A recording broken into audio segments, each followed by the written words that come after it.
everybody. Welcome back to the GRADEx Show on Earth, powered by GRADEx Media. I'm James Cybulski, alongside the Professor, Fab Del Rio. How you doing? Look at that, waving the flag here. It's Canada Day week. Everything is happening. We're in the round of 16. Oh yeah, the red and white is man. What's the vibe like in your neck of the woods? It was great being just outside Toronto. Everyone was watching. It wasn't the prettiest game of soccer, that's for sure. It was pretty scrappy. Canada missed a ton of chances, but man, we're just going to remember that one goal, Stefan Eustáquio, from Leamington, Ontario, I believe, but grew up in Portugal, raised in Portugal for a while, but was so proud to play for Canada. And yeah, exciting, man, to say that Canada's in the round of 16. You know, they got into the round of 16 before Brazil. You know, what are we talking about here? It's amazing. You know, a few years ago, I bought my Alphonso Davies rookie card. I got my Tejan Buchanan, my Jonathan David. And you know what I did immediately after Eustáquio scores? I immediately bought 3 Eustáquio rookie cards immediately. Right. So they should arrive.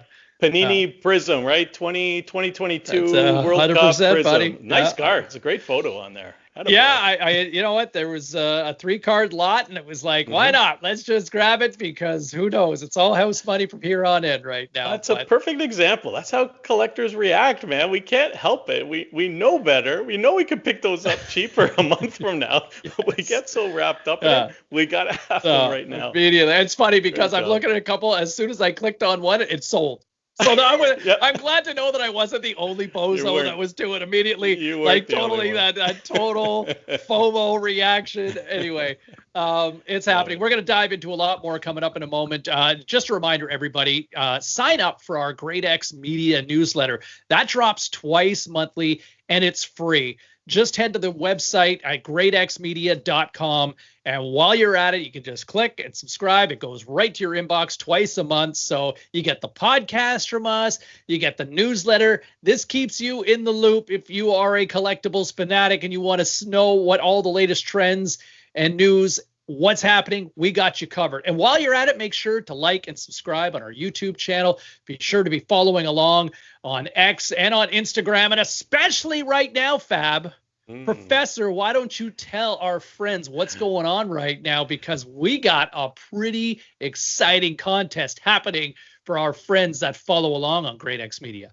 That's right. So on Instagram, we have a little giveaway going on, a like, subscribe, and tag giveaway for a SGC 10 Pristine. Ooh. So not a 10 gem mint. Ours goes to 11. It's a pristine copy of Alphonso Davies' Top Stadium Club MLS rookie card. And it's a population of 2. So there's 2 copies graded at that pristine level. And we're giving it away. So people can just go to our Instagram page, like, tag, and follow. Tag a couple of friends that you think might be interested, and there we go. We'll have it up for about a week or so. I think it's the 6th of the 7th the contest closes. So people should have a few days after this. My daughter will love that one. Thanks, buddy. That's all I was thinking. You're just lucky she's in bed right now as we record this episode. So there you go. Get on Instagram, follow along at gradexmedia.com, and you could have a very, very rare condition Alphonso Davies rookie. And look, Fonzie's already in the round of 16. He's healthy. So cool. And what a difference he made on that pitch. So, Fab, let's talk about it right now, what we're seeing with the World Cup. Look, Canada's already now into the round of 16. Wild is has rallied the nation. For a lot of us old guards, I think a lot of us have kind of been saying the last few days, boy, I never thought in my lifetime I would see Canada in the round of 16 at a World Cup. And look, it'll still be disappointing if they fall eventually, but at the same time, to get this far, just the passion, how it has united the nation. Let's talk about the buzz, because for all the negative and how expensive and how this is a tournament for the uber rich and the elitist of the world, people are bought in. People are right into this, and And it really feels like the collectibles market is really starting to catch up just as to how big this sport is globally. It feels like the collectibles industry is finally caught on to footy. Yeah, it's, soccer was a category of trading cards that really started to kick during COVID. I think we talked about it last time. And stickers, Fab, and stickers, right? Well, stickers, that goes way back, yeah.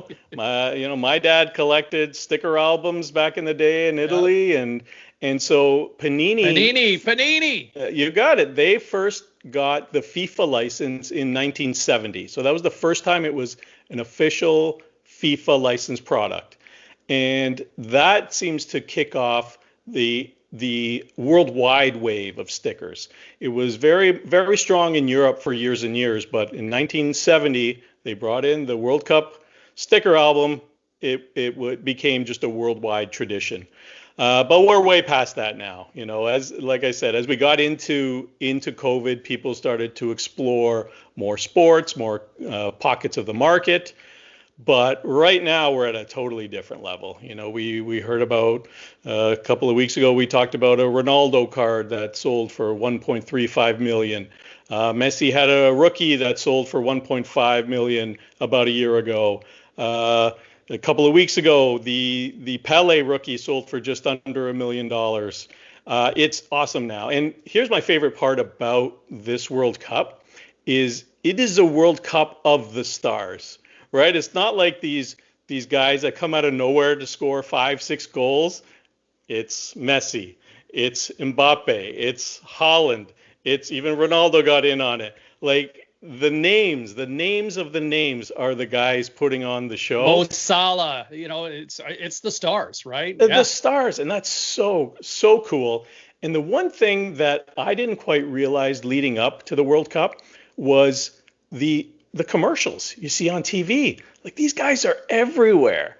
So just that presence where we have these guys that not everyone across North America knew, but now we see Haaland and his unique antics, and he's such a comedian, and like you just see these guys everywhere. All of it, yeah. Right. And I didn't clue into that part, how much of an impact it could have, now worldwide, truly.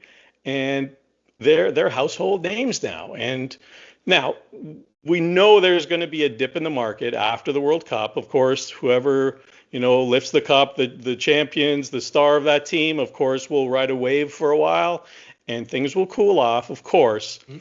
But kind of what we saw with the Ohtani market, maybe there's going to be a couple of guys that just continue to, just bump up the scale, get to the, the big four sports in North America.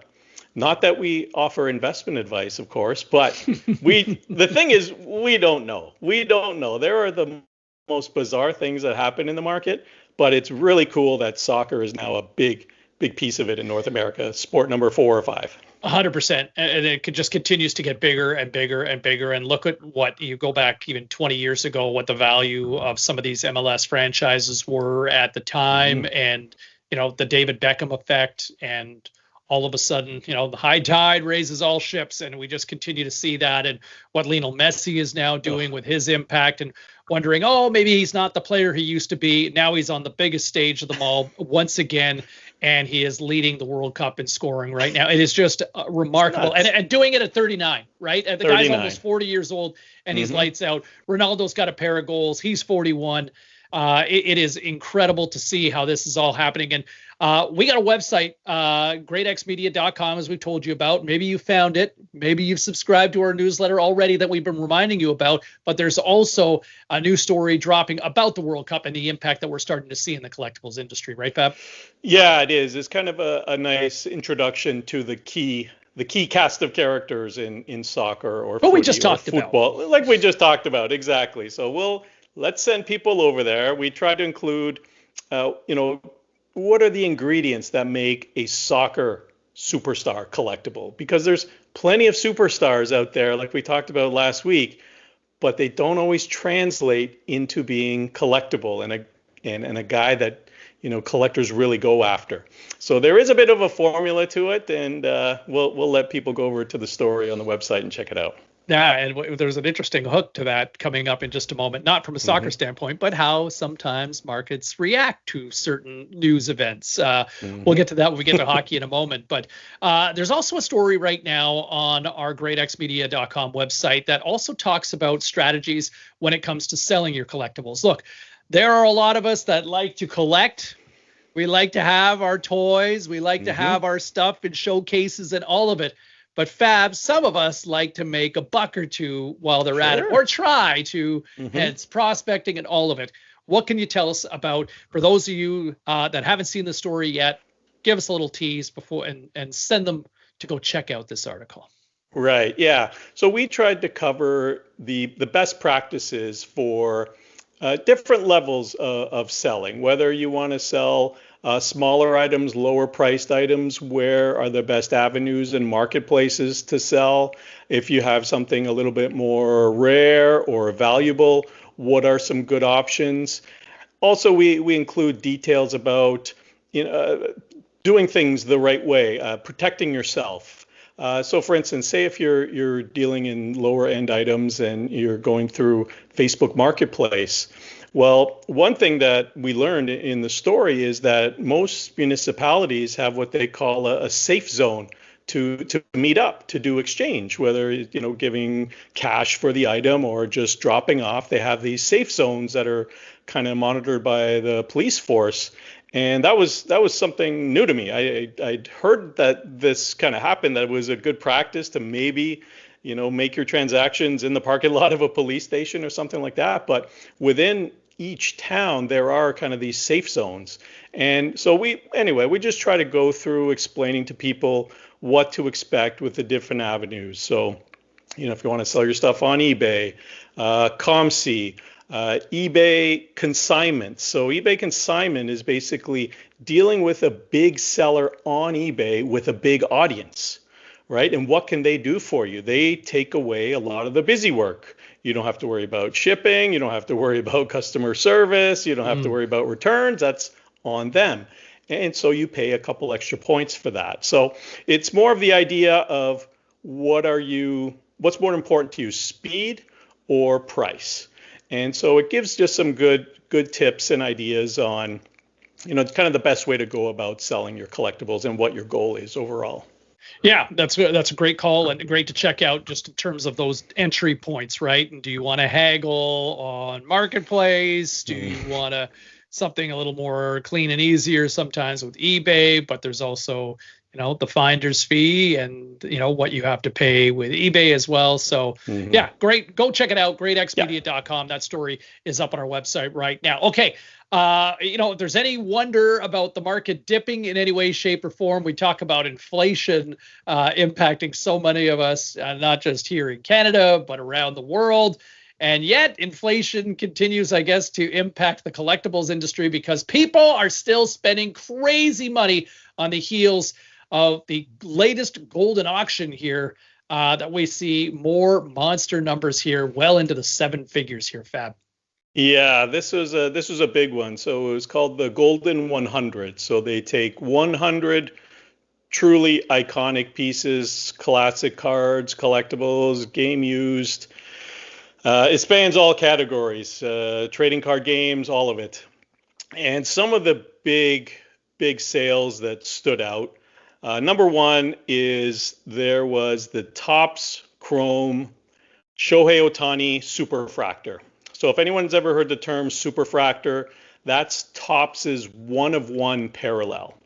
And I believe this is the second time it came up for sale. I believe it sold in 2022 for maybe something like $139,000, something in that range, in the six-figure range.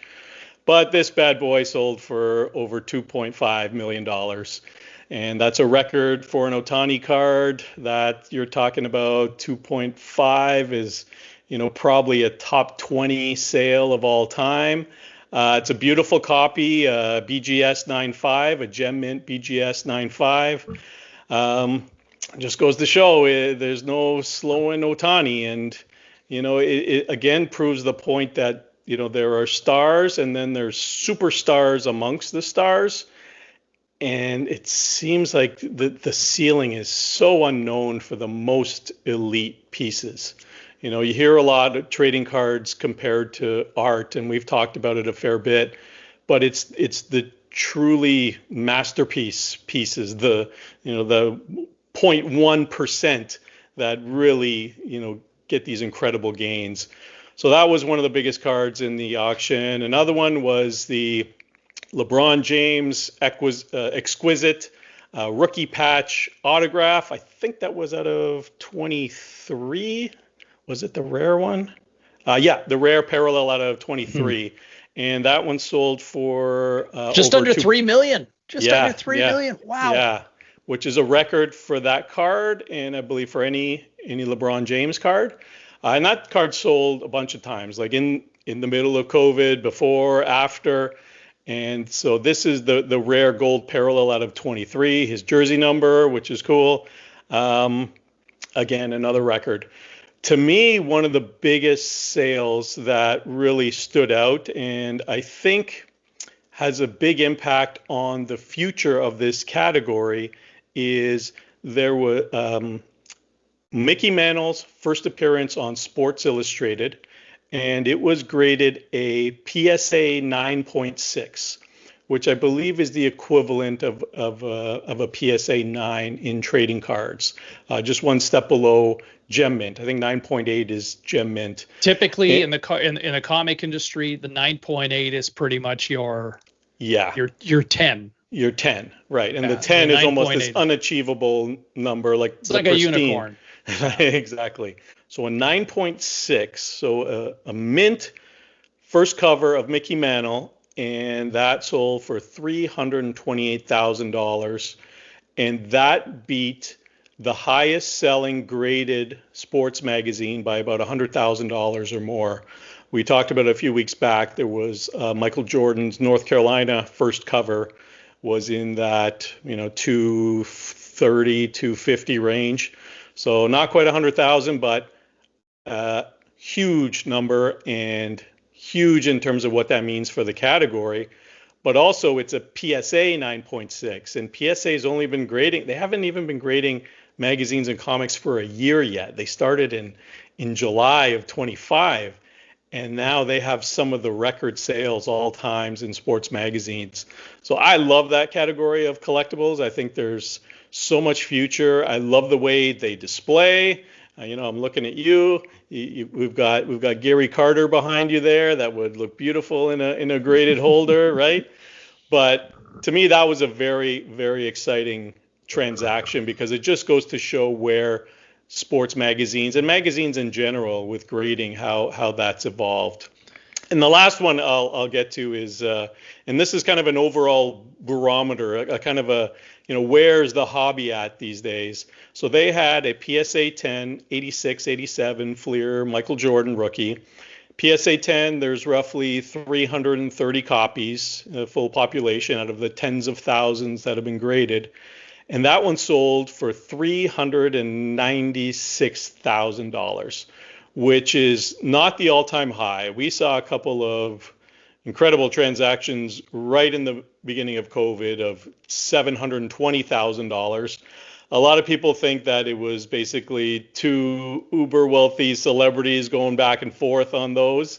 Those are kind of anomalies, but that card, that Jordan PSA 10, has been sitting in the 250 range for several years, and now to see it at almost 400,000 says that we're in a pretty special place with the secondary market. And so that's not a record or anything, like I said, but it tells you where we are in the secondary market. And of course, every couple of weeks we're reporting on another mind-boggling sale, and Jordan usually tells us where we're at. 23 is still the standard. As I say to so many young people these days, LeBron, second greatest player of all time. Around there, yeah. Yeah, fair enough. Yes, that's it. Hold on. We've talked about this before. We've talked about that plenty, yeah. Okay, let's go on to hockey. Congratulations to the Carolina Hurricanes, who are your 2026 Stanley Cup champions. I don't know if there's a ton of crazy market interest for all of a sudden people scrambling to get Jordan Staal, young guns, or but what that all looks like. But the NHL draft just came and went, and it's been a volatile week. A lot of stars on the move as well, or at least big names that have moved over the last week and a half as we record this. But let's start with Gavin McKenna. The Young Guns card probably won't drop for another 6+ months or so. So, but obviously for the fall expo, they'll be on the market by then. Okay. So November. So come November, and obviously playing in the biggest hockey market there is on the planet in Toronto. So this obviously will have immediate interest, maybe not Celebrini price points, but you look at what some of these young guns have gone for as soon as they hit the market here, Fab. Matthew Schaefer went for a pretty penny. Celebrini's already in another stratosphere. Connor Bedard obviously still is a hot card to get a hold of. I can only imagine where this is going to go. There's the value of it and then the action on it, right? Especially at a show like the Expo, every young kid is going to want that McKenna young gun. Everyone's going to want to send him off for grading. It's kind of a perfect storm. Like, my God, for them to get the first pick, I think he's going to turn into a nice player. I really like the way he's evolved. Apparently, he impressed everybody at the Combine with his fitness, skills, but also his interviews and IQ and all that. Like, punched a guy out standing up for his mom. Like, amazing, what's right? Not like to, what's not like? Exactly. And I mean, look, even my wife said, "Oh, he's a cute young man, isn't he?" And that's not going to hurt his value either. But you put all those things together, right? We talk about performance, we talk about hype, we talk about team, we talk about market and timing and all this.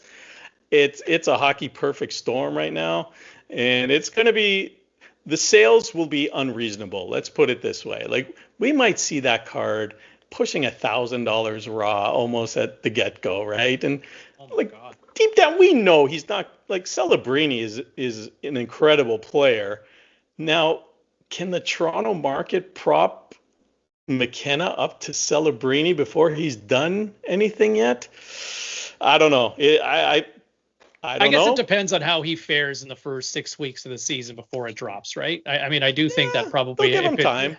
Yeah, if it's a soft start, maybe it doesn't come in insane. Yeah. But if he's cooking right from the get-go, the HE double hockey sticks out. Yeah, if he's playing with Austin Matthews from the get-go and pops one on his first night, like, that's all it'll take, right? That first week, that first game, do something, get on the score sheet. Yeah, it'll be cool. And we're both admitted Sens fans, and we would never root for the Leafs, but business-wise, it's great. It's great for the hobby when the Leafs are cooking, and especially when they have hobby-friendly players. Like, that is a perfect example of what the hobby loves. Dynamic scorer, playmaker, all of it. Got some swag. He's a cool dude. He's such a Canadian from the Yukon. There's so much to like about him. It's I don't know what to expect, but it's going to be interesting. I promise you that. Okay, so I mean, from a collectibles industry. Okay, before we I want to go to another direction, but what you talked about, big markets, impact on the collectibles industry. Mm-hmm. Brady Tkachuk gets moved from Ottawa to Florida. The two of us both kind of, oh, really? Nevertheless, but let's talk about that impact of how, look, he might go and win a Stanley Cup with the Panthers based on what that team looks like healthy next year, right? Mm-hmm. You've still got Matthew Tkachuk there. You've got Sam Reinhart. You've got Barkov, who's going to be healthy this coming year. Like, Sam Bennett's still there. Like, there's still a lot of the usual suspects, Jones, Ekblad. Mm-hmm. I mean, this is a team that is built to win. And now they add another key piece that can go out and score 30 goals, play hard and nasty in the playoffs. Like, that Panthers team's already a pain in the ass to play against, and they're going to be that much harder. But that being said, he's leaving more of a traditional hockey market going to South Florida. How does that impact the collectibles industry from a Brady Tkachuk standpoint, from what you've seen? Right. So right off the get-go, the first thing I reached out to my friends that either are dealers who have hobby shops in the Ottawa area, and the overall response is they have never seen a sell-off like there was with Brady Tkachuk. Just immediate disdain, anger. They feel that he's betrayed us, all of that stuff. Because, I mean, look, he had a press conference at the end of the season that he was upset about all the talk and the trades and he was committed to being here and all this stuff. And then we hear that he asked for a trade, which totally goes against what he was saying. And that's probably the worst part. You know, like the way people were describing Tkachuk now is forget about Yashin, forget about Alfredson going to Detroit for that year, forget about all the nasty exits of Senators players in the past. He's the guy right now. And, you know, I spoke to someone who works in a shop, and the way that people were just unloading, just wanting to sell 50 cents on a dollar his stuff. So Ottawa is an interesting market because it's strong. It's genuinely a strong market within Ottawa, but a lot of Ottawa players aren't overly popular throughout the rest of North America until they get traded. Florida is typically not a popular hockey market, whether it's because of the players or everything that goes with the non-traditional hockey markets. So it's hard to see if there's going to be a jump with Brady Tkachuk stuff now that he's in Florida. You know, what is Florida like as a hockey market? I don't think it's very strong. But the Ottawa Impact, of course, is pulling his stuff down right now. And again, it could be just an overreaction, and maybe 6 months from now, everyone is forgiven and made up, and I doubt it. But Ottawa is a strong hockey sales market within Canada, but in general, you know, it's not one of the top jersey sellers across the league or anything like that. So, yeah, it seems like, you know, that Team USA is they win the gold medal and then they start calling the shots on producing their own dream teams or whatever you want to call it. I'm not a fan of it.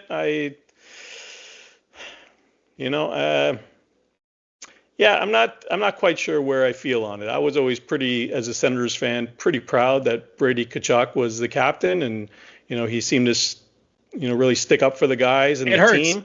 It hurts. 100%. It hurts. Yeah, 100%. I mean, there's a lot of different layers you touched on.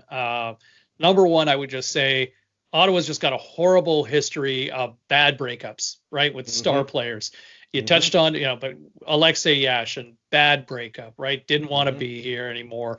I mean, I haven't lived in Ottawa in almost 30 years, but I mean, it's still, it's home, right? I mean, yeah, of course. Born and raised there, and same with you as well. And, you know, but whether it was Alexei Yashin, Danny Heatley, you know, it ends horribly with Daniel Alfredson of all the people, right? And then all the other names that kind of came and went. Now, you know, Zdeno Chara was a financial situation. You know, Wade Redden, after all the years, you know, he leaves. You know, but just all the Jason Spezza, I mean, Mark Stone, Erik Karlsson, Marian Hossa. I mean, it was just every which way you turn. I mean, Hossa worked out with Heatley at least for a couple of years before he didn't want to be there anymore. But I think this is just, again, it's that stress that you constantly have, that fear of what happens. And now we're seeing it with Connor Hellebuck, but Dylan Larkin.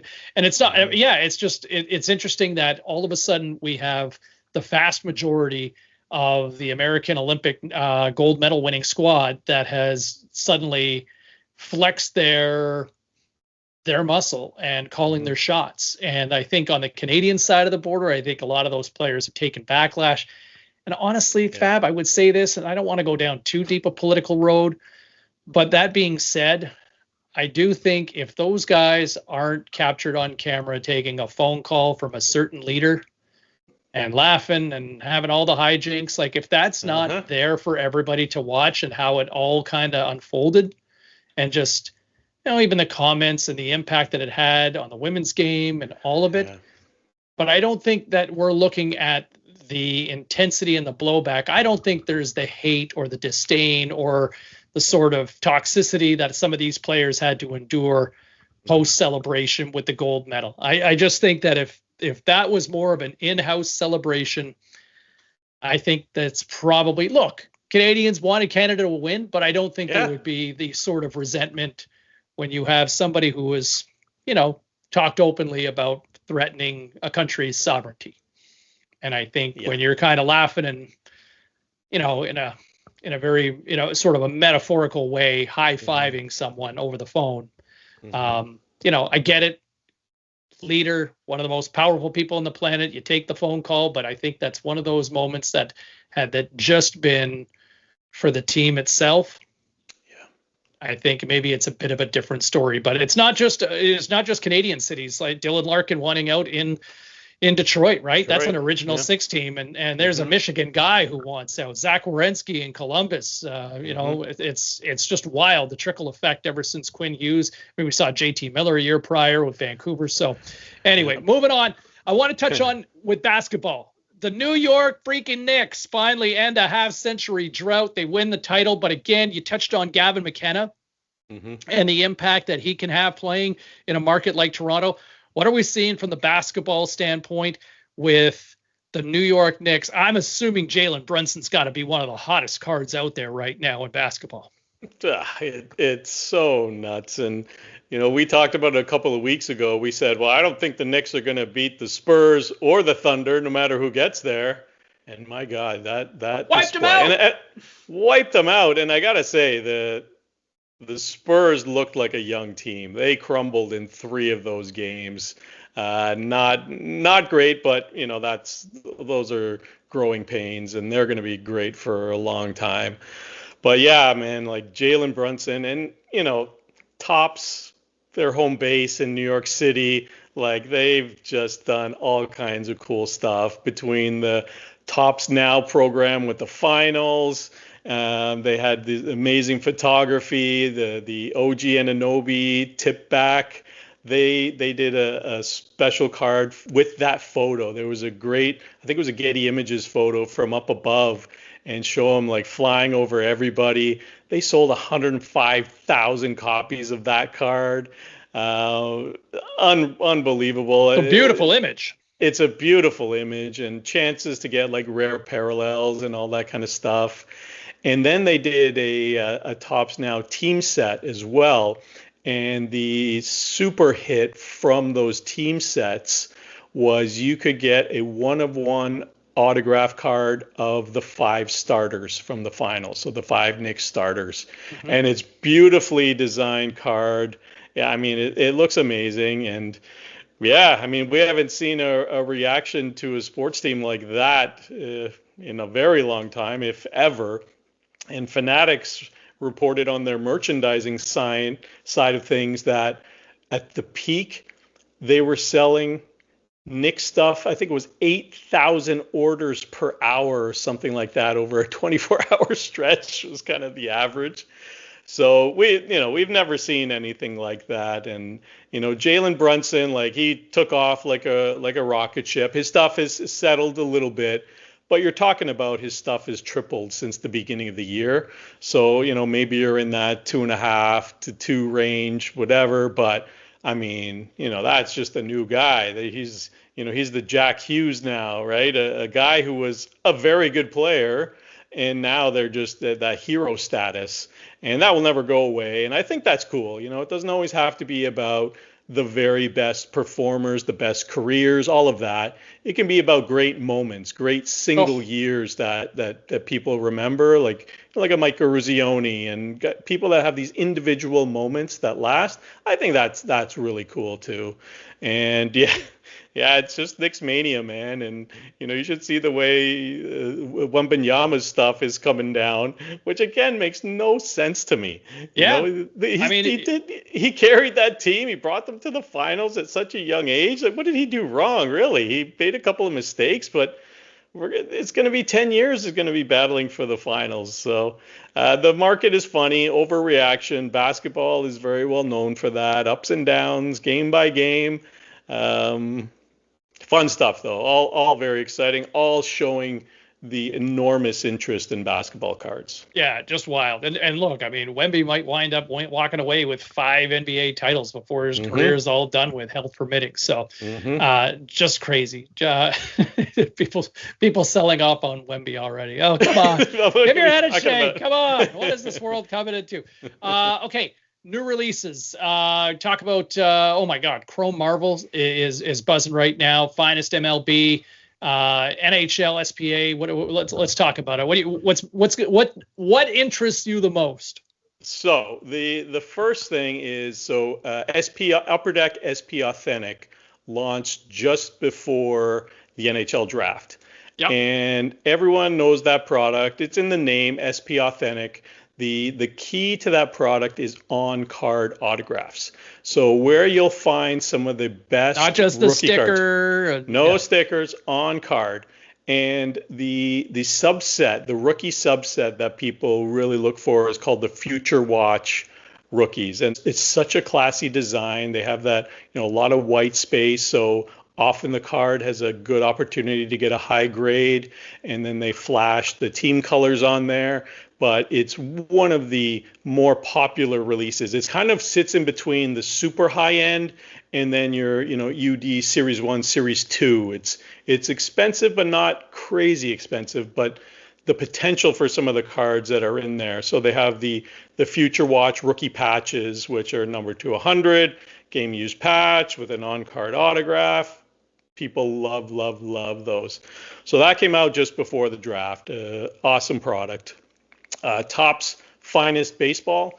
So Topps Finest has been around since 1993. It was basically the first chromium type product that Topps ever released, and it's been steady ever since 1993. And in the last couple years, they've really reworked the designs and the configurations and the way the rookie cards look and parallels, and it's become a really good bang for the buck product. It looks really good. You get good hits, you get good rookies, and has become a lot more popular in the last couple years.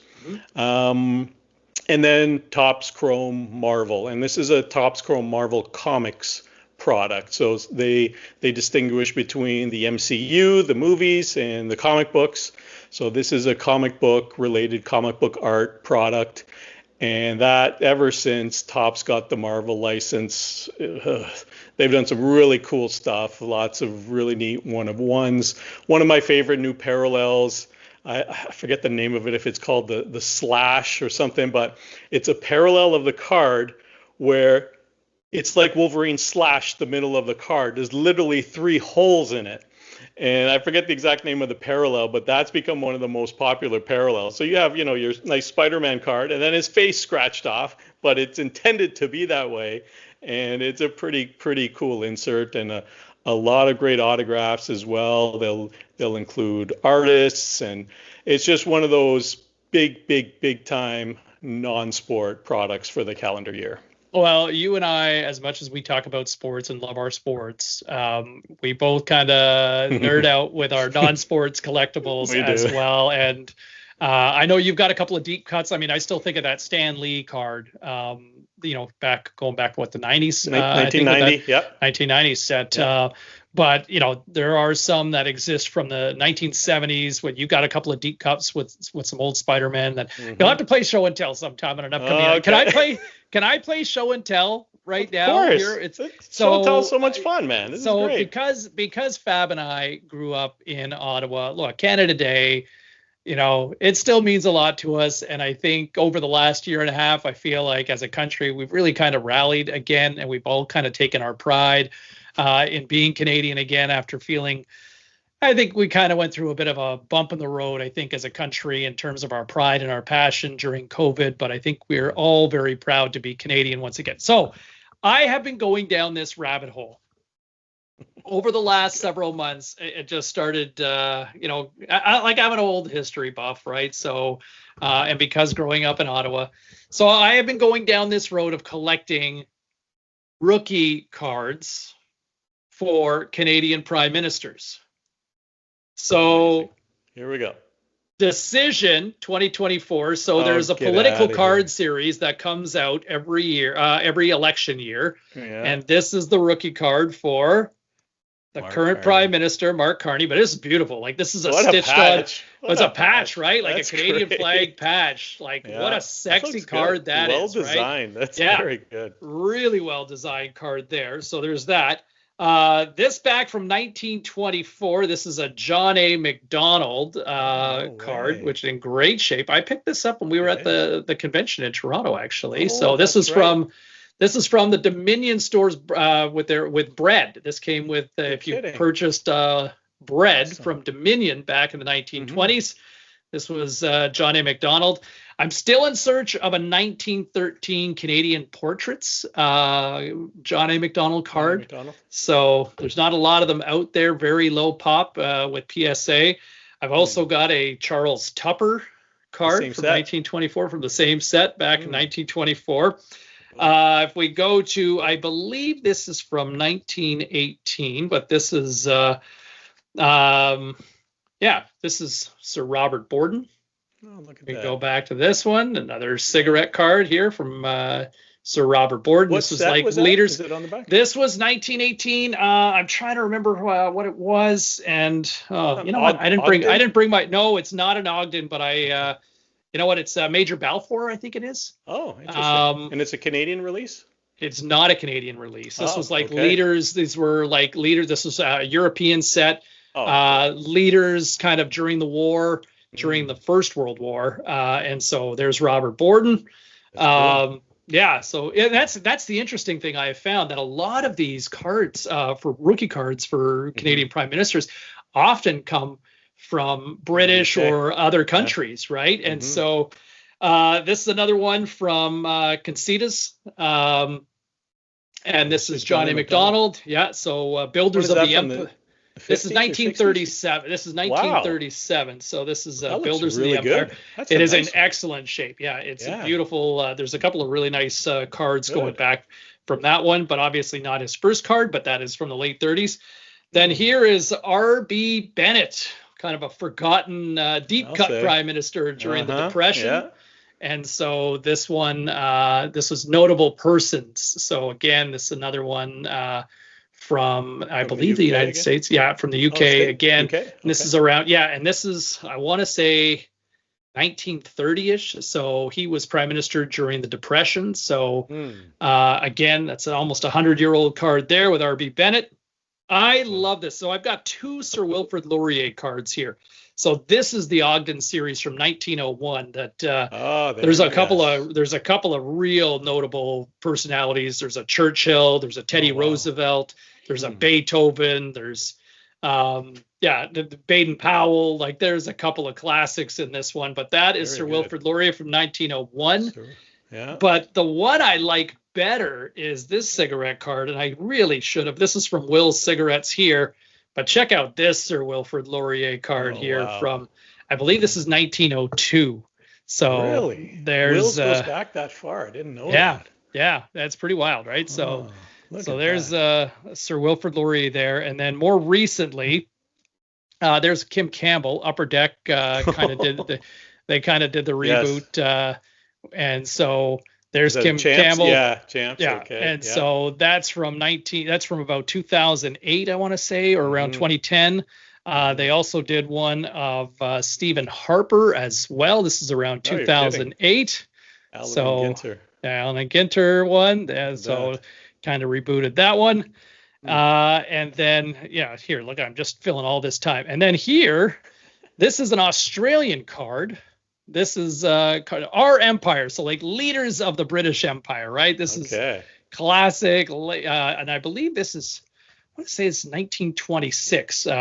Mackenzie King, there you go. So he had a couple. I mean, he was prime minister for a very long time during the Second World War, but also in the 1920s as well. So he had a couple of gaps in between, but there you go. There's another nice condition copy, man. Yeah, pretty good. Not perfectly centered, but still, but the edges are pretty sharp. And corners look good. Yeah. No, it's good shape card. Eye. And then here, this. Do you remember Desert Storm? Of course. Do you remember when ProSet actually released a Desert Storm series? Of course. Storm and Norman? Well, you know what? Brian Mulroney got a rookie card. Sure. There you go. All right. And I found this one. This is a sign from the former Canadian Prime Minister. But there's a Brian Mulroney signed. It's got a JSA kind of approval in terms of the verification on it. So there is a signed Brian Mulroney rookie card from Operation Desert Storm in 1991. And then last but not least, it was hard. Now, there's some gaps with certain prime ministers and finding what, a rookie card, if you will. And I know some people, it's not a rookie card. They're not an athlete. But finding that first card. First appearance. There you go. First appearance. And so Pierre Trudeau, I have looked long and hard for to see if there's something prior to this. I haven't really seen much. There's a couple of quirky ones, maybe in a board game that is used that maybe you could argue for. But the 20th anniversary of the Canada Cup was in 1992. So the 72 Summit Series, and they released a card series of the 20th anniversary of the 72 series. Here is a card, Pierre Elliott Trudeau dropping the puck prior to a game. And here's another one with a signature that he has signed on that one there. So that was a very popular set. Very popular set. Yeah. Now, there's a few living prime ministers still out there. I would love to see if I could find a way to get Chrétien, Campbell, Paul Martin, Stephen Harper, I guess Justin, Carney. There's some autos. If I could get those, like their traditional signed rookie cards, I think that'd be kind of a fun little piece of Canadian. Anyway, so that is sort of my side mission right now in the collectibles industry going down. Isn't that a fun way to collect? Like you go down these rabbit holes and you realize I need to fill in all the gaps in this lineage, this rainbow of prime ministers. Like that's really good, man. I'm glad we helped inspire you on that. I know you've been working on it quite a bit the last few months. Some deep cuts there. Anyway, and the research is just as much work, right? Tracking down the card, but then even realizing what to look for, what could qualify as the first appearance or the rookie card. Like it's not easy, and these things change. There are new discoveries in non-sport, and that's what makes it fun. But bravo, there's some really good stuff there. Yeah, there's one prime minister, actually, it's funny. There's one prime minister, they get referenced on a card, but you don't really see them. Oh. And so it's like, okay, well, is that their first appearance? And then there was another during, I think, one of their political campaigns. There was a card kind of printed, not an actual release through any company, but just more of a promotional material. Yeah. Okay. And so, is that something that's out there as well? So anyway, is this our version of like political talk? Yeah. Right. The hobbies version of political talk. Kinder, gentler version. Yeah. This is the shit that won't get us canceled. Yeah. Very good. Okay. Awesome. Okay. They're giving us the go home cue and winding this one down. Just a quick reminder: get on Instagram. Check out Alphonso Davies. Fab. This is a pristine 10 from SCG here. That is. Or SGC, excuse me. Yep. Oh my God, it's tough, man. How's that for a Jersey foul? CGC, it's not easy. Alphabet soup right now, but a chance to win a beautiful Alphonso Davies rookie card back when he was with the Whitecaps here. So that's the scarcity on this, and there's only two 10s on this one here. So do yourself a favor, get on Instagram. Make sure you're following along, tag a friend. It's as simple as that. Also, before we go, I want to hit on an upcoming story we've got, this was one of a friend of the show, friend of GRADEx Media, but they posed a question here, Fab. Yeah. What happens to my collectibles if I died today? And this is an upcoming story we're working on here. Yeah, big Not question, to bring it down here as we go I know, the right? show, but it is a real life situation, especially for some of us that are, kind of in that what Bill Burr calls the drop dead age. You literally took the words away from me. Yeah, of that, you think about it, right? Like, Yeah, you get into that 40 to 60 age, and that's unfortunately where we are. But it's a interesting, important question. It's a little bit doom and gloom, but collectibles are important to us, and if it's something that we either want to pass on to our family members or just have it as a nice asset that they can use to help with expenses down the road, there are things that most people don't do. It's basically a good checklist of habits, of the right things to do that don't necessarily take a lot of work and don't necessarily take a lot of money either. We talk about insurance and people's homeowners insurance and what kind of coverage they have with their basic coverage. And the fact is it doesn't cover a lot in terms of dollar value, and but it's not overly expensive to add several $1,000s to your plan. We touch on that. We touch on estate planning, how to protect your collectibles, right? Just good habits. Don't keep them in a box in the corner of the basement.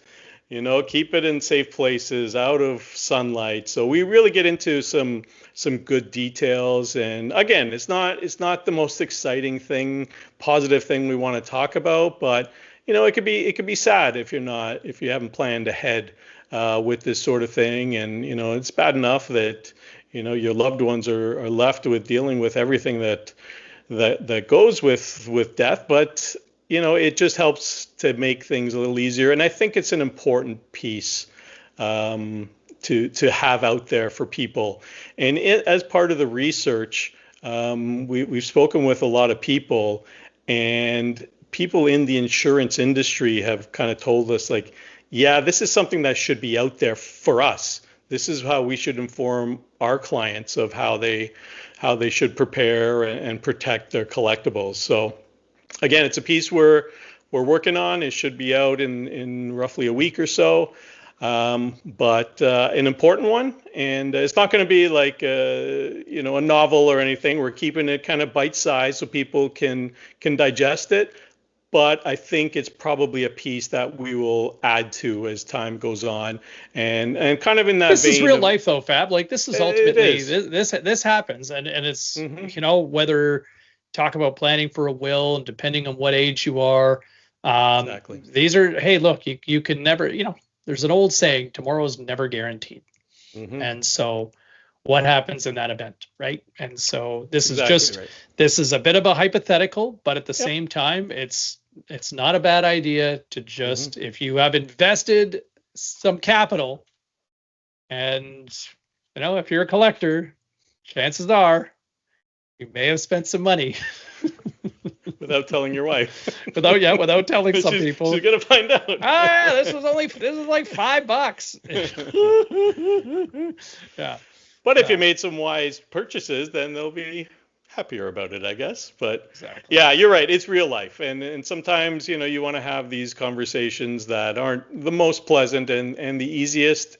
And I think we're better off. And like I said, we're doing it in a way where it won't be super technical, but just have kind of the right ideas front of mind if you explore insuring your cards, your collection, estates, all that sort of thing. So yeah, we'll see how it goes. I'm optimistic about it. I think it's going to be a really useful piece for people. And I have a feeling it's the kind of thing that people research anyway, and probably haven't found a lot of information in one place about it, because collectibles is actually kind of a new category for a lot of insurance companies too. Like they've always handled it in a bit of a gray area. And now because it's becoming such a real alternative asset, it's being treated much more seriously than it was, say, 10, 15 years ago. Absolutely, for sure. Okay, on that note, we are going to wrap this one up. Lots of meat on the bone. Thanks so much for hanging out with us, and thanks for letting me play show and tell again. I was going down the road with my CFL. Right. You're going to have to play show and tell next time. We're running out of cards already. Hey, just a quick reminder, sign up for our GRADEx Media newsletter if you can't get enough with just Fab and I chewing the fat here on our podcast, which drops twice a month, every 2 weeks. But in between, you've got the GRADEx Media newsletter. That drops twice a month as well, and it is free. All you got to do is head to the gradexmedia.com website. And while you're at it, like and subscribe us on YouTube.